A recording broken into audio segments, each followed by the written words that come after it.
What's going on, people? Welcome back to another episode of the FF Ballbusters podcast. My name is Will. That's my co-host Eric. And today we're going to be talking players that we feel like their value has peaked in a way and it's not going to get better going into this season, and players that we feel like you should be getting off of your dynasty teams. But before we get into that, Eric, do you have anything for the people?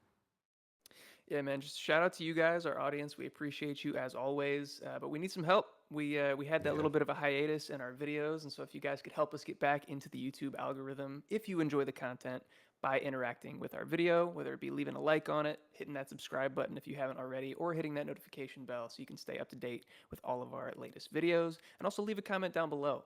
I know this is going to be kind of a contentious video. Not everybody's going to agree, so let us know your opinions on these players and if there's anybody else that you think is overvalued or you're trying to sell right now.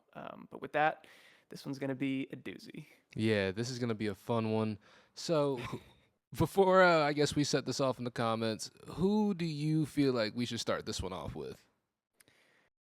I want to start with Jordan Addison. He's going to be my number one target to get off of my roster right now. How do you feel about that? So, I like the take. I'm excited to hear what you got to say about it because we can really talk about this one right here. Yeah, so for me, this is going to start with his touchdown rate, right? He had a 9.26% touchdown rate last year, where the league average is closer to like 4%. Completely unsustainable. I absolutely anticipate that he's going to see significant touchdown regression. He had the fourth most touchdowns in the league behind only Mike Evans, Tyreek Hill, and CeeDee Lamb, and did so while seeing the 15th most red zone targets. So there's a big gap, kind of dispersion in those two statistical categories. So, like I said, I expect regression there. And then when you look at the more predictive efficiency metrics, since touchdown rate is not a sticky stat, he just wasn't very good last year. He was 46th in target share, 59th in targets per route run, 51st in yards per route run, and 58th in first downs per route run. So his rookie campaign, may have looked better if you're only checking the box scores, but obviously those underlying metrics tell a different story. And then the last thing that I want to harp on is the quarterback downgrade. He's going from Kirk Cousins to either J.J. McCarthy or Sam Darnold.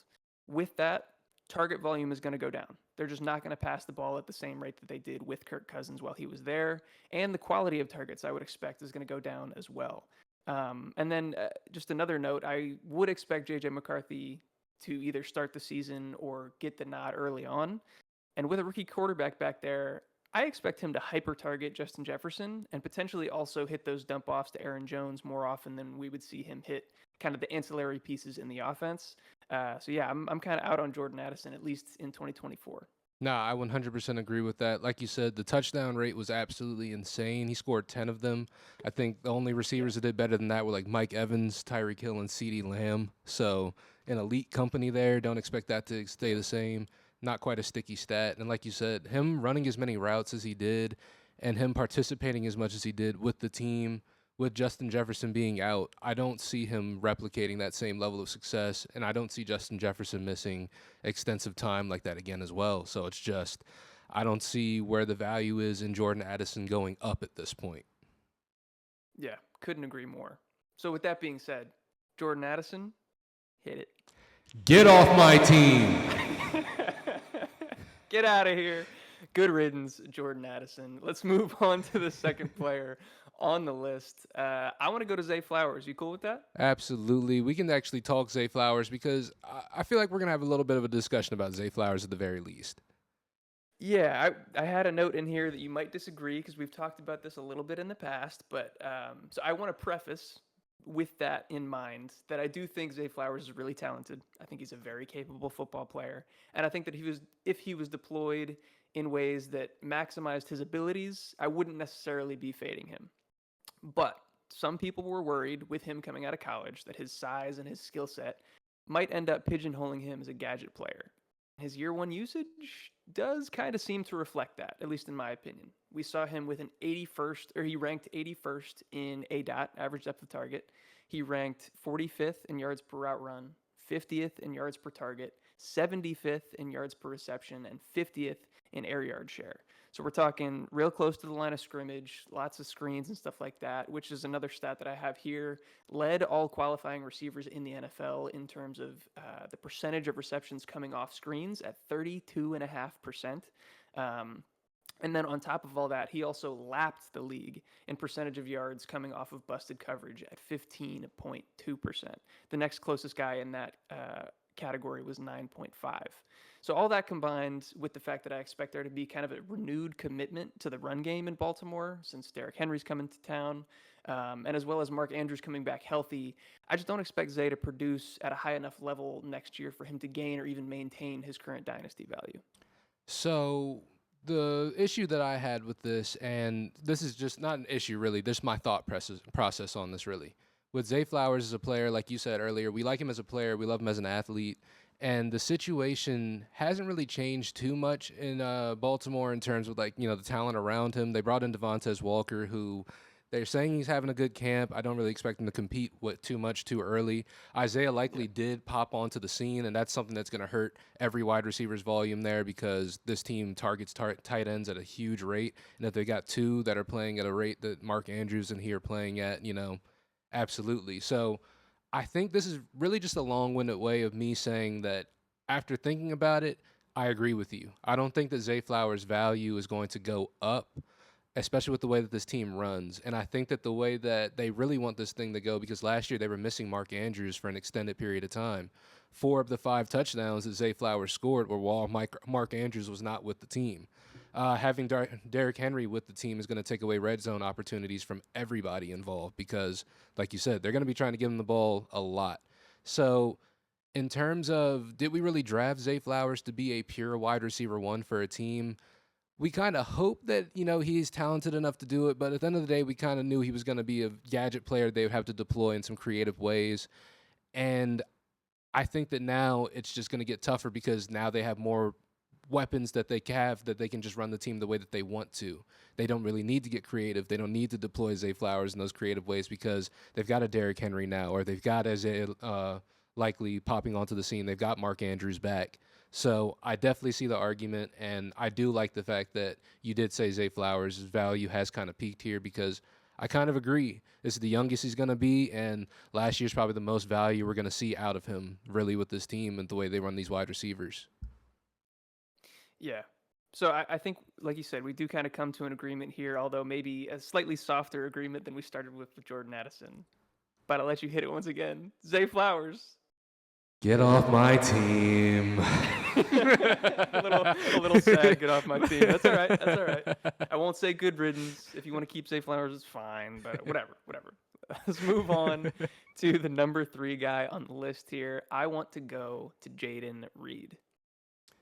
So when we're talking about Jayden Reed, this is the biggest thing that I'm looking at here. And I see this as the biggest thing that's going to hinder Jayden Reed's value and why I feel like he kind of peaked last year and why he had as good of a season as he had last year. And that is Christian Watson, a guy who was missing for a good portion of last season, a guy who in the offseason they were talking about how much they wanted to get the ball to him, how big of a focal point he was going to be in the passing offense, and losing him to, those nagging soft tissue hamstring injuries for a good portion of the season is going to hurt things. But when we're looking at Jayden Reed and just the way that he performed last year, without Christian Watson on the field, Jayden Reed averaged 10.8 expected half PPR points, and that dropped to 6.4 with Christian Watson healthy, including 4.7 and 4.6 expected half PPR points in 2 playoff games that they played later on. But essentially, this is me saying that with Christian Watson there on the field, this is going to hurt Jayden Reed. It sort of hurts his value because they provide 2 very similar roles within this offense. It's sort of Jayden Reed was as successful as he was last year because he was able to slot in immediately when Christian Watson wasn't there with the team. But what do you think about Jayden Reed in this instance? No, I couldn't agree more. I think that's a fantastic point you bring up about Christian Watson. And we mentioned a couple of videos ago that he went to see the hamstring specialists and that he, kind of improved that imbalance, the strength imbalance in his hamstring. So hopefully he'll be on the field more often. And just to kind of add on to some of the stats that you pulled, the on-off splits with Watson and Jayden Reed, Reed's targets per route run when Watson on the field dropped from 29% to 18%, and his yards per route run dropped from 2.55 to 1.45. So incredibly significant fall-offs in all of those categories that you mentioned and I mentioned. So I think that that's a really, really big tell as to what could come this upcoming year. And then also just with him, along with kind of a group of these young receivers that didn't see a ton of volume, but were pretty highly efficient on the opportunities that they got. I have this tweet here that I thought was really insightful and thorough from Dynasty Zoltan. I suggest you read through the whole thing, but kind of to summarize, basically he found that players in that category that fit that mold saw a negligible increase in volume, a decrease in efficiency, and an average increase of only 1.4 fantasy points per game heading into their next season. So not really the big breakout that it seems like the fantasy community is expecting from Jayden Reed.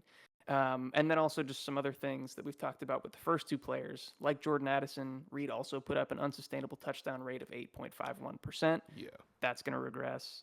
And like Zay Flowers, also somewhat gadgety usage. 21.7% of Reed's targets were from design plays last year. And 2 rushing touchdowns also, I believe. And 2 rushing touchdowns also. That's also a great point. I didn't even have that listed down here, but 2 rushing touchdowns and the design plays that was 6th most of any wide receiver and well over double the sample's average of 9.1%. So yeah, for all of those reasons, I'm going to say Jayden Reed. Get off my team. Get out of here. We don't want you anymore. Jayden Reed is probably a good guy, sorry. But we don't want him on our Dynasty rosters. Let's round this thing out with maybe the most obvious name that anybody could possibly think of, even though he's getting a ton of hype right now. Let him know who it is, Will. Yeah, so it's J.K. Dobbins, guys. I don't understand the hype. I don't get it. I understand. What are we doing? It's like old Yeller, man. Nobody really wants to take him out behind the barn. No one wants to admit he's got rabies and he's not coming back. But at the end of the day, bro, it's when you're looking at running backs and you're looking especially at running backs coming off of Achilles tears, it's just not positive. It's like a 78% rate at this point, or even higher at this point in terms of like a regression over the next 3 years after they come back, let alone the first year coming back, let alone off of a guy who's coming off a catastrophic knee injury that led into a week 1 Achilles tear, guys. Like, I don't understand what it is we're talking about here. Especially when you're looking at the situation where they've got a guy in Kamani Vidal who could be, the rookie who steps up. They've got Gus Edwards there, who's also going to be a part of that offense. They've got Greg Roman, who, he's already familiar with J.K. Dobbins and Gus Edwards. And the team is only attached to him by $50,000, guys. They paid for him to move out there. That's essentially it. So let's pump the brakes a little bit. All right. I don't think J.K. Dobbins is a guy that really should be getting the hype that he's getting. And everything that we've heard from the coaches has said that he's behind in terms of timelines, in terms of where they want him to be. So I don't see where the hype is coming from. But what do you have for J.K. Dobbins here, Eric? Because I'm confused. No, I echo all of your sentiments. I've seen tweets from J.K. Dobbins of him sprinting in a straight line saying he's 100%. J.K. Dobbins is the last guy that I trust to tell us about his own health. We've seen this before. 2 years ago, after the ACL tear, he's like, I'm going to be 100%. I'm going to be at my best. This is the best I've ever been. What did he look like? He was hobbling around there for 2/3 of the season. Yeah. What are we doing? Believe in J.K. Dobbins on Twitter. Come on. Now, I saw one from the team that said that they thought that because most of the reports, like you said, are that he's behind schedule. I don't know what source it was, but I've seen people quote tweeting this source from quote unquote the team saying that he's ahead of schedule and that he's looking to be 100% by the time the season starts. Absolutely not true. I've seen, I don't know, all these other analysts like jumping on the bandwagon of J.K. Dobbins again, which I was in on last year. I thought he was going to be good last year. I'm not going to make the same mistake with the guy that tore his Achilles. The only player, the only running back that we've ever seen come back from a torn Achilles to have any sort of semblance of fantasy viability is Deonta Foreman, and it took him 4 years to do it. Like, I don't know what we could possibly be talking about here. Took him 4 years to do it. I don't know where he's been since as well. I'm going to be honest with you. I don't know where he's been since. So I need everybody to really take a look at this, be realistic, and see the situation for what it is, and it's a J.K. Dobbins fire sale. You gotta get ahead of this thing because I just don't see him coming back to be the same explosive player that he used to be, which is why he's as highly touted of a player as he is his explosiveness, his efficiency, what he brings in that aspect. Achilles tears are the injury that brings back, the biggest hit towards a player's explosiveness. It's gone. Gone. So I don't see where the rose-colored glasses are for this situation here. I think it's one that Take you 'em gotta, off. yeah, you gotta take them off. You gotta move on. You gotta figure something else out because he's not gonna be the option for you. He's not gonna be the answer. Couldn't agree more. Everybody, say it with us. J.K. Dobbins, Get off my team! go! Sell him. If there's any hype, if there's anybody in your league that believes in him right now, get him out of here. That's all I got to say. I'm done. This video's over.